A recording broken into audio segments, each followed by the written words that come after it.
नीट पेपरफुटी प्रकरणी पुण्यातून मनीषा हवालदारला अटक केल्यानंतर सीबीआयची टीम आता आणखी काही पुरावे जमा करण्यासाठी त्यांच्या शाळेत जाण्याची शक्यता आहे. दरम्यान सीबीआयच्या पुण्यातील कार्यालयामध्ये आणखी कोणाला चौकशीसाठी बोलावलं जाणार का हे पाहणं देखील महत्त्वाचं ठरणार आहे. प्रश्न पुरवण्याच्या बदल्यामध्ये मनीषा हवालदारनं रोख रक्कम स्वीकारल्याचं सीबीआय तपासामध्ये उघड झालंय. तर मनीषा हवालदारला 25 तारखेला दिल्ली न्यायालयामध्ये हजर करण्याची शक्यता आहे. या प्रकरणाच्या तपासात आणखी काही महत्त्वाचे धागेदोरे समोर येण्याची शक्यता ही देखील व्यक्त केली जाते. भौतिकशास्त्र विषयाच्या प्रश्नमंजुषा असलेल्या नोट्स आरोपी मनीषा हवालदार यांनी जाळून नष्ट केल्याची धक्कादायक माहिती सीबीआयच्या तपासातून समोर आली आहे. तपास यंत्रणांना संशय येऊ नये आणि हाती काही लागू नये म्हणून ह्या नोट्स जाळून टाकण्यात आलेल्या होत्या. हवालदारनं मनीषा मांढरेसोबत केलेले चॅटिंग सुद्धा डिलीट करण्यात आले.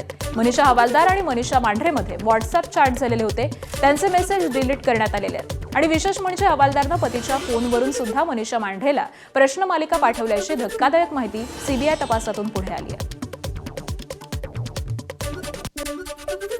नीट पेपरफुटी प्रकरणात सीबीआयनं अटक केलेला मुख्य आरोपी शुभम खैरनारची आज सीबीआय कोठडी संपतीये. त्याला आज पुन्हा कोर्टात हजर केलं जाणार आहे. नाशिकचा 30 वर्षीय शुभम खैरनारनं 10 लाखांमध्ये प्रश्नपत्रिका विकत घेऊन ती 15 लाखांना विकल्याचा आरोप आहे. नीट पेपरफुटी प्रकरणामधील मनीषा मांढरे, मनीषा वाघमारे आणि शुभम खैरनार या तिघांची सीबीआयनं समोरासमोर बसून चौकशी केली होती. दरम्यान आज खैरनारला पुन्हा राऊज अॅव्हेन्यू न्यायालयामध्ये हजर केलं जाणार आहे.